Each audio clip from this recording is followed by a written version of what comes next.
And yun, ang video to is about sa conversion ng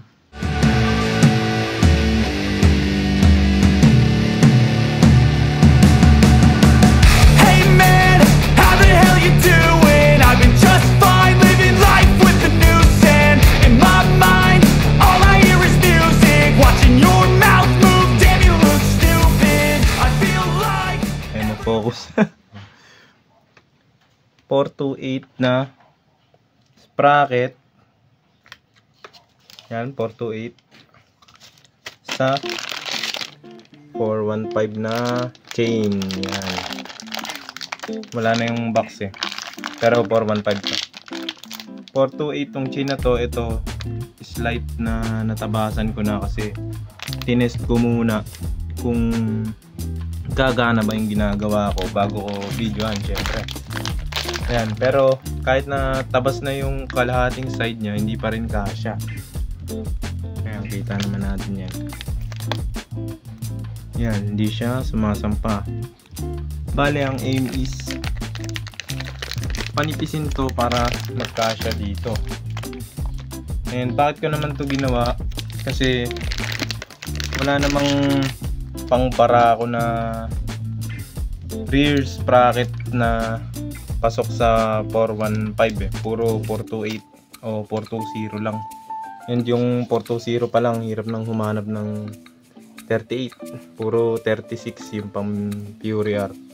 38 kasi yung gamit ko eh. Tapos sa harap 13. Yan, 13 yan. Mukha lang 18. 13 yan. Bali yung side na to napanipis ko na, pero hindi pa yan yung final.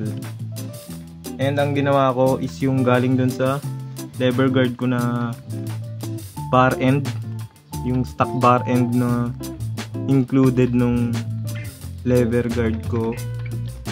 Tapos yung tornilyo nya, tapos nut dito sa likod. Make sure nyo na sentro to kung gagawin nyo to. Ayan yan. May slight na wiggle pero napakaliit lang. Yan. So makikita nyo medyo tabas na yan dyan. Mamaya kalasin ko to para makita kung paano. Tabasan ko muna to ng gusto. Kasi kakalasin ko yan para ito naman yung mag-grind. Let's go. Mag safety glasses nga pala kayo syempre kapag gagawin nyo to.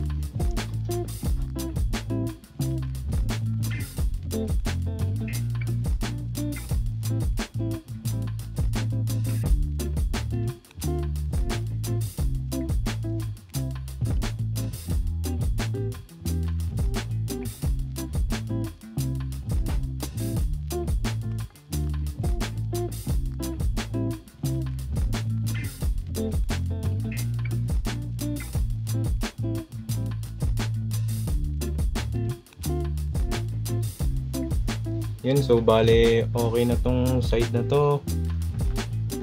Kakalasin ko siya, tapos yung kabila naman para makita nyo rin kung paano yung itsura yung ginawa akong kabitan. Para ikot ng sentro tong ano. Ito yung iniipit ko yung thread nya. Hindi naman masira yung sa barene. Masira man siya, tapos na yung ginagawa. Init.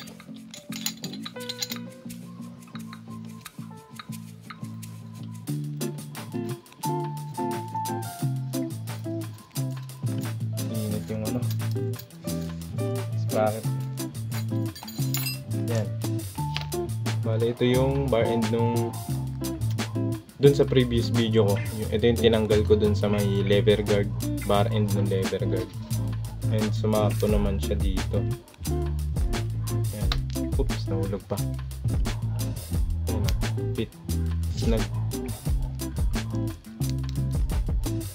Yan yung ginamit ko. Tapos itong bolt din nun ng bar end lever guard, hindi yung ginamit ko. Tapos yan, fit siya. Tapos flange type na nut, yung meron tenga na ganyan, para di na ako nagwawasya. Bukan natin yung kabilang side naman. Kasi okay na yun. Ayan, flat na. Ito naman. Subukan natin. Kitaan muna.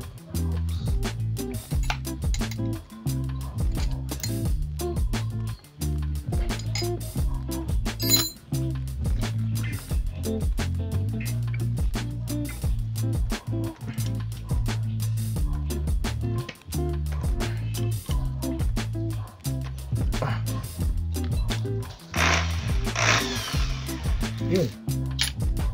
Almost sentro pa rin. Hindi sobrang totally 100% pero not bad. Ayan. Maligrind ko na to ulit.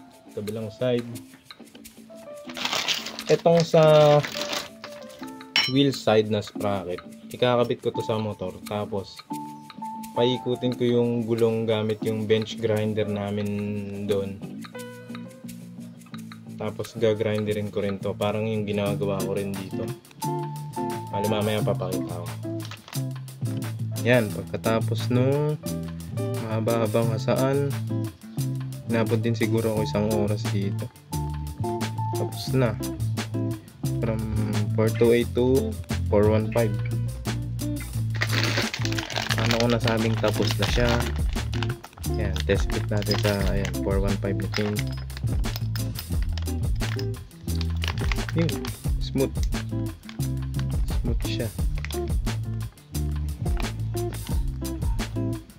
And may break-in period naman yun, kadena.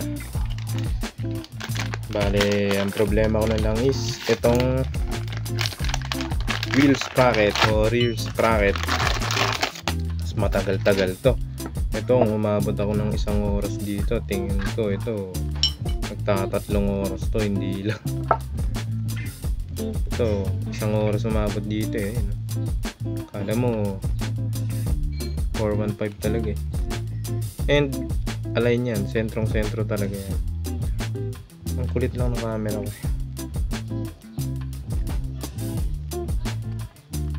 Yan. Tapos nilagyan ko rin nung paslant sa dulo ng bawat gear teeth niya. Parang ganun din sa dati. Ayan, parang ganito. Yan. Alam mo, tinorno eh. Pero barena tsaka grinder lang yan. Basta gumawa lang kayo ng paraan para masentro nyo to. Magiging medyo madali-dali na. Pero hindi sobrang dali. Medyo may kahihirapan pa rin talaga mag-convert na ito. Tapos ito na yung kasunod. Baka bukas na kasi hapon na ngayon. Check na natin bukas. Yun. So, bale yung rear sprocket na yung babawasan ko.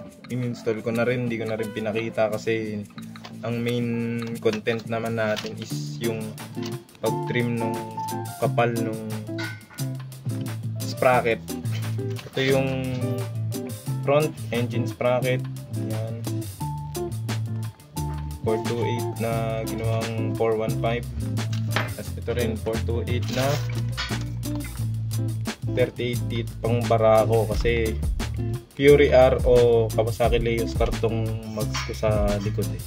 Kaya gamit ko pang barako. Eh wala naman pang barako na 415 na sprocket. Tsaka yung stock o genuine brand yung binili ko para sure na matigas.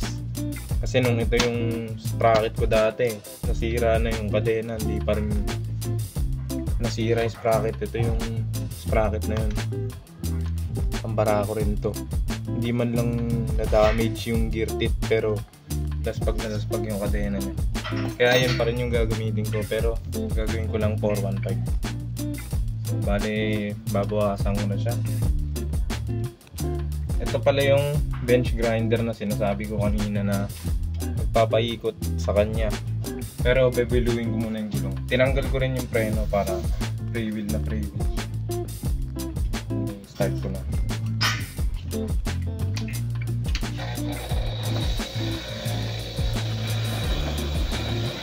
Papalitan ko rin naman yung goma na yan, kaya okay lang na tamaan ng grinder yan.